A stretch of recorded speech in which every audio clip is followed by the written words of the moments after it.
Alright, what it do? Life of R&D, back at it again, and we back with a banger, back with some story time. This is a story about mistrust and uh, and fake friends, and not my first fight, but getting into a fight because of a dishonest friend. Uh, Now, see, like in high school, we experiment with alcohol, drugs, and women, but and girls. I mean, but like when you're at that age, but yeah, but basically, uh, I smoked weed back in the day. Don't anymore. Used to smoke weed back in high school. Thought it was all cool, smoking weed and stuff. Doing all this other shit, but nah, that's besides the point. So I had this friend. He was a pretty bad influence. Wait up, one second. I'm gonna take a drink.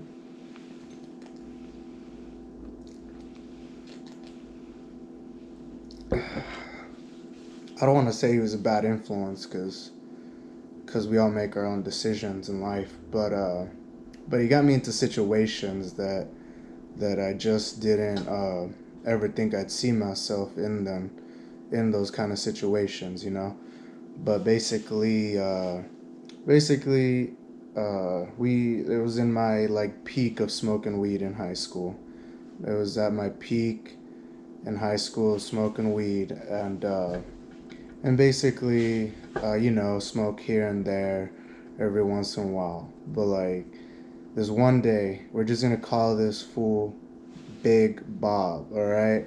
'Cause this dude was fat and he was big, but Big Bob, he was an untrustworthy dude. You know what I'm saying? He wasn't someone that you could take his word all the time, because he was such a liar. And I'd see it right off the bat as soon as I met the dude. Like, this dude was just a liar. And he was just like a really bad liar, compulsive liar, and right off the bat, just being friends with this dude for a week, like I realized some stuff, like this, like I realized something like this dude is like shady. You know what I mean? But like I did some shady stuff back then, but you know what I'm saying? This dude was on a whole other level of sketchy. But yeah, and and yeah, one day he comes up to me. He's like, "Oh fool, I got a big bag of weed. Like I got a bunch of weed. Like you won't even believe how I got it." I'm like, "Oh yeah, like yeah, right. Like you're bullshitting me, you know? Like I didn't believe him, like you know." And but yeah, and I thought it was bullshit, and so he showed me, pulls out a jar, like this big, you know, this tall, this wide, full of pot, just full of pot. I'm just like, damn, like what's up? How'd you get it? He's like, I stole it. Like from who? He's all like, don't trip. Another person I know, another friend, and that right there just like raised a red flag in my head. Like, how you gonna call on your friend and you gonna steal all that from him? You know, like, how you gonna do that? Like, shit, like that just puts a red flag in my head of who you really are, you know. But the day goes through at school, blah blah blah. At lunch, we went and smoked off campus, like I did every day at lunch in high school. Uh, and yeah, came back to school, hanging out in class. Last period of the day, or second to last period of the day, I think. Yeah, second to the last period of the day, and and I'm just chilling in class, you know, thinking like, all right, I'm gonna go smoke after school with all my friends, you know, like Big Boss got a bunch of bud, like we're all gonna go get smoked out.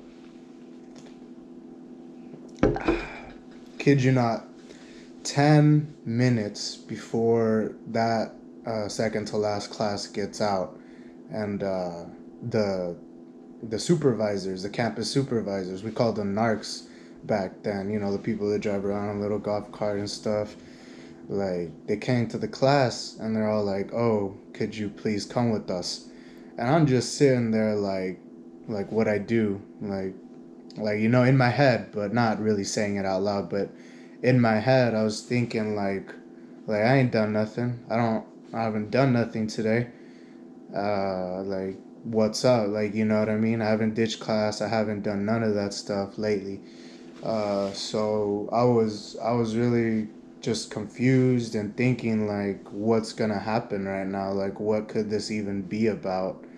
Uh, and I knew it wasn't my parents because my parents would have texted me if something happened and they needed to come get me. They would have told me, but that wasn't the case. I checked my phone on the way there just to like make sure, like they didn't text me or something's going on where they needed to get me.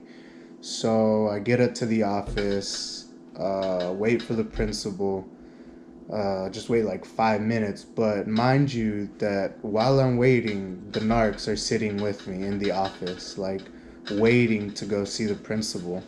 And I found that pretty odd. So I was just like, all right, like, what's the deal here? I ain't done nothing, you know? But get into the principal's office. The narcs, oh yeah, I forgot to mention this. The narcs had taken my backpack and they gave it to the principal right away. And he checks my bag, blah, blah, blah. He has the officer come in and thoroughly check my bag and my person, my whole body, for drugs.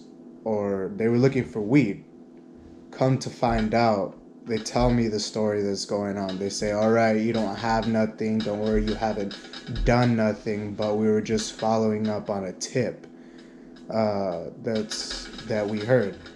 And I'm like, what tip? Like, what could someone possibly say I'm doing that you have to do all this right now in the middle of my school day while I'm trying to learn and just go on with my day?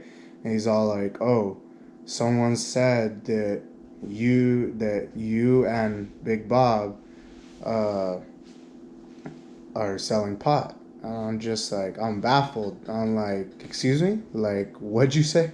Like, he's all like, again, like, we heard that you and Big Bob were selling weed to students on campus. And I'm just like, what? Like, I was boiling at that point. I couldn't believe it. I could not believe that he had actually done that and put me on the spot like that. He put me out there when I had nothing to do with selling anything or doing anything. Yes, I smoked with him at school, not at school, but off campus. But I didn't sell nothing. I don't do that. Like that isn't me, you know. And come to find out, he got busted. He got busted himself with it, uh, for selling, for having it, and he got in trouble, and I saw him leaving campus, cause yeah, I saw him leaving campus after he got in trouble, and I went up to him, and this was back then, you know, in high school. Some of us are more hot-headed than others, and we don't know how to really deal with stuff with words. But yeah, me being the hothead I was back then, I went up to him immediately, pushed him, pushed him 3 times until he hit a wall with the vending machine on it. And he was scared because he knew what he did. He knew what he did, and he could see that I was pissed. And mind you, Big Bob is like at this time I was like maybe 5'4", 5'5". Big Bob was like 5'10", 5'9". Like this dude was way bigger than me. Like he was tripped out. Like I was pushing him against the wall, and I said like, what the well, excuse my language. Well, what the heck is your problem? You know, like I told him like I pushed him against the wall 3 times. I told him like what the H is your problem, man? Like, you're over here bringing me into stuff that I really don't need to be involved with. Like, I wasn't selling anything with you. Yeah, I smoked with you, but I have nothing to do with that. And I pushed him again against the wall. People start looking, people start watching, gathering around because they know it's about to happen, They know a fight's about to go down, basically. And, yeah, people start gathering. And I told him, fight me. Like, fight me right now in front of everyone. Like, right here, right now. Like, I was steaming hot.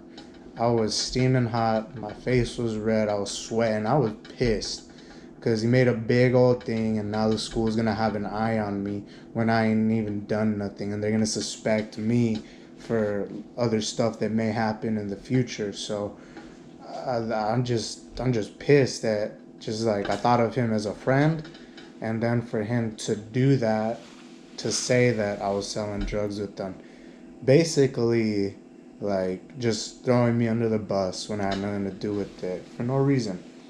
And that really pissed me off. And he said, "No, I'm not gonna fight you. You're my friend." I'm like, "No, you're not my friend. You're a puss." I said, "No, the heck with that. Like, you're not my friend. You're a little kid. You're immature. Like, you're a pussy. Like, plain and simple. You're just a pussy. Like, I don't want to have nothing to do with you. Like, either fight me right now, like, or like." I just said fight me, and I pushed him, and like I saw that the narcs were coming too. Like, they started kind of noticing what was going on. So, me, just me gathering my thoughts better. I said to myself, I need to get out of this situation because he's dragging me down to the gutter with them. You know what I'm saying? Like, he's bringing me down to the gutters with them. I don't need that. I don't want that. I'm a better man than that. And so I walked away and I pushed him one last time, and I said, don't talk to me, dude. Don't talk to me. Like, that ain't cool. Like, I walked away to my last period. Went I walked away, went to my last period. Uh, Last period ends, and I step outside. Lo and behold, this dude, he brought some like ugly ass chick and his little brother and his friends around. I'm just like, all right, like, what, you guys gonna talk to me or? Sorry, my camera cut off right there. But as I was saying, like, yeah, I knew they were there for me. I knew something was about to pop off. So I was just more aware since there was more of them. I was more aware of my surroundings. And, and he's all like, he talks to me. He's all like, "So are you ready?" I'm like, "Ready for what, punk?" He's all like, "I'm about to beat your ass." I'm like, I laugh in his face. Like, I said this to his face. Like, "Listen, dude, I'm done with you. You ain't worth it." And the moment I wanted to fight you, I already got to say my piece. I'm done with you. You pathetic. You not worth it. You're not worth my time. You're not worth getting suspended and shit. Like, I already said my piece to you. I already put my hands on you. You didn't want to fight. Like, you already turned it down, and now cause like your brother's here and all your friends are here, you want to act tough. Like, nah, bro. You ain't worth my time. Like, I'm over this shit. I didn't get in trouble, and I was just like pissed at the moment. But I'm done with you. Like, bug off. Kick rocks on me. And he didn't like that. He didn't like that. So I told him, like, if you're gonna hit me, do it. Just do it right now. This ain't gonna be no big show. Like, I don't like that. I ain't about that. This ain't gonna be a show right here. So if you're gonna punch me, do whatever. You're gonna do it. I put my hands up. Put my hands up. Like, if you're gonna do it, just do it so we could get this over with and get this started. He didn't do anything. Like, he was scared. I could see it in his face. I knew this dude was scared. He was worried. He was mad because he got caught up with weed at school. and basically he followed me. I went to go meet up my brother and my other friend that I always walked home with every day after school, and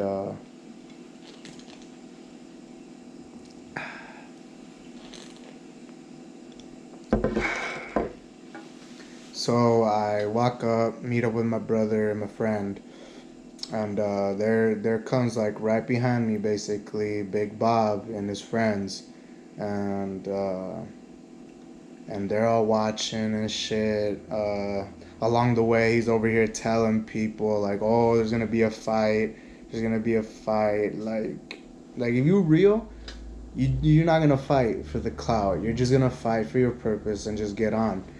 And this dude was just making it all about clout. Like, oh, couldn't see the fight. Like, yada yada yada. And I'm just at this point, I'm over it. Like, it doesn't even seem worth to fight him anymore because I already put my hands on him, embarrassed him, and told him shit. So I was just over it at this point. And yeah, and we walk some more, and then there was this trail that we always took walking home. I remember we'd always smoke there. We'd always just chill there. There was like tall bushes, trees you could climb, a bunch of stuff. Like it was secluded, you know what I'm saying? There was a little stream going by with fishes. You could just chill there, you know, post up, have a beer, have a smoke, and maybe that wasn't the best idea to go home, but it was a shortcut to go home.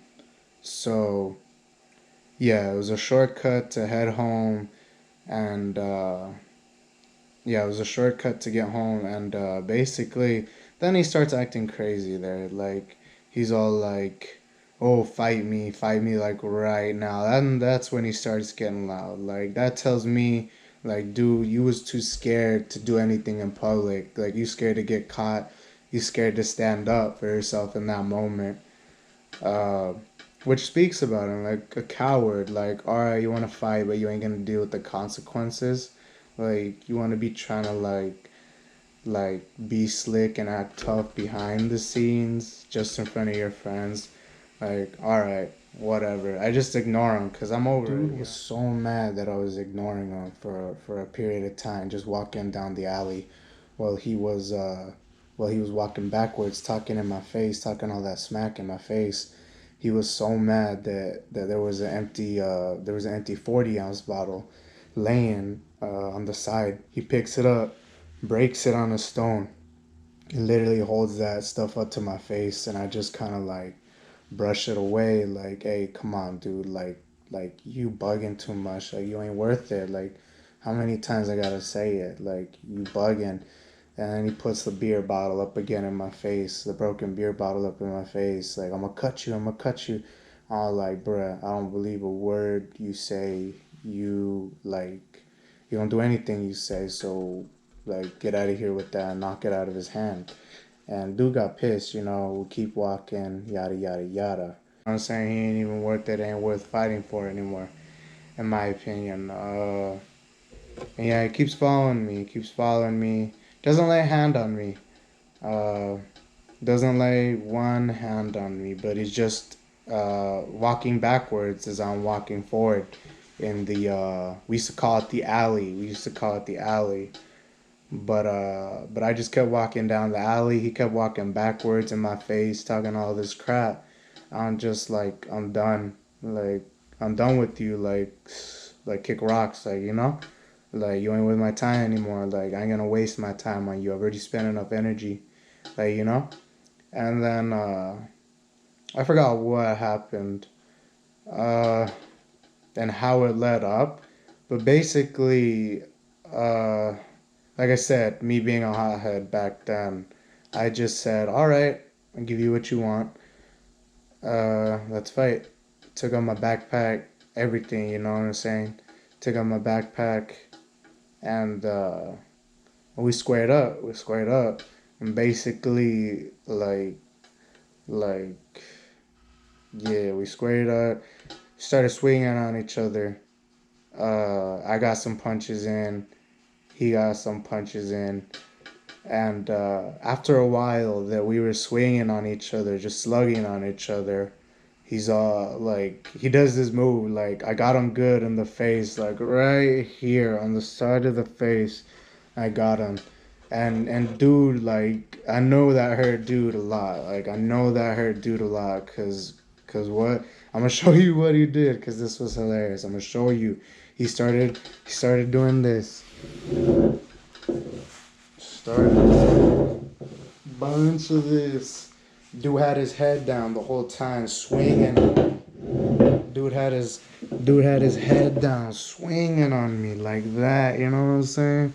Like I was like I was trying to knee button. You know, I was trying to give him a knee to the head, and I started swinging my legs, started swinging my knees on him, and basically I connected top of his forehead, got him with the knee, and he takes off running. Like dude takes off running with his brother and his friends. Like I guess I hit him good enough to where he was like, "Nope, I'm done, I'm out."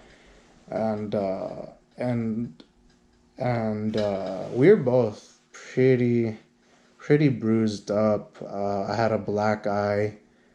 Uh, he got a black eye.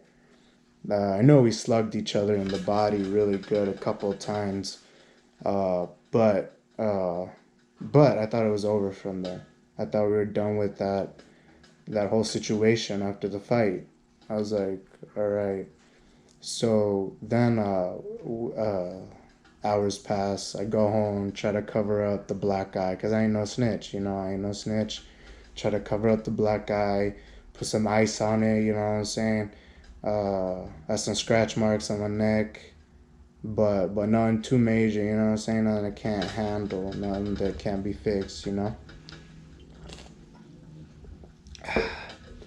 So, so yeah, the whole day passes. I make sure to leave the house before my mom and dad get home, so they won't see the bruises, and I could just go out for the night, come back really late, sleep it off, and then just wake up and try to deal with whatever's gonna happen if they see the next day. You know what I'm saying? It's Friday night. I don't want to deal with them and all their questions about how it happened and what happened and yada yada yada. So yeah, the night goes by, and really late in the night, I come home with my brother after being out and smoking, and I come in the door, and there's a car parked in front of the house that I recognized, but I really didn't want it to be that person.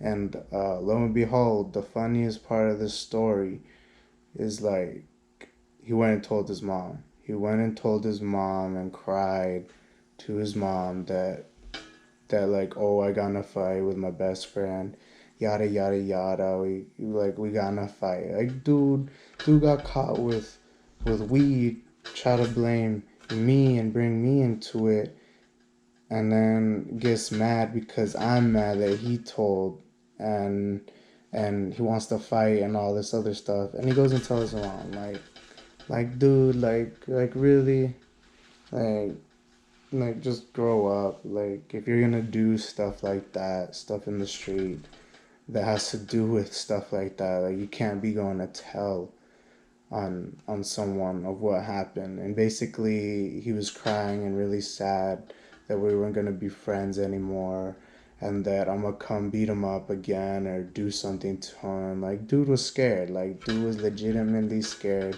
Told his mom to come have a talk with my mom and dad to make sure nothing else was gonna happen. I'm just sitting there like in disbelief because it's too funny. Like dude acts all hard, and like I try to cover it up. I don't want to really talk about it with my parents. I don't want to let them know or let them see what had happened. But dude goes crying to his mommy, like talking about like, oh, he did this to me, he did that, he's gonna do this to me. Like dude was scared, and like which I think is hilarious with the whole situation. But it was funny, like it was hilarious and lesson learned. You know what I'm saying? Like sometimes you just cannot trust people. Like don't trust everyone if they give you a reason to to distrust, then distrust them because they're giving you the reason. If you see a reason to distrust, and if you see a reason to distrust, don't trust them because it's probably they're giving you a sign, like God and the universe is giving you a sign, like, hey, don't trust this person. Like, I should have got like disinvolved with this dude as my friend, like right away as soon as I realized, like, yo, this dude calls people friends and steals from them, like, right off the bat. Like, you just gotta watch your circle and watch who you actually roll with, because people could get you into trouble unknowingly, just by affiliation, and just make sure you choose your friends wisely. And yeah, always stay up, stay blessed, and Life of R&D will come back with another video. Until then, have a great one.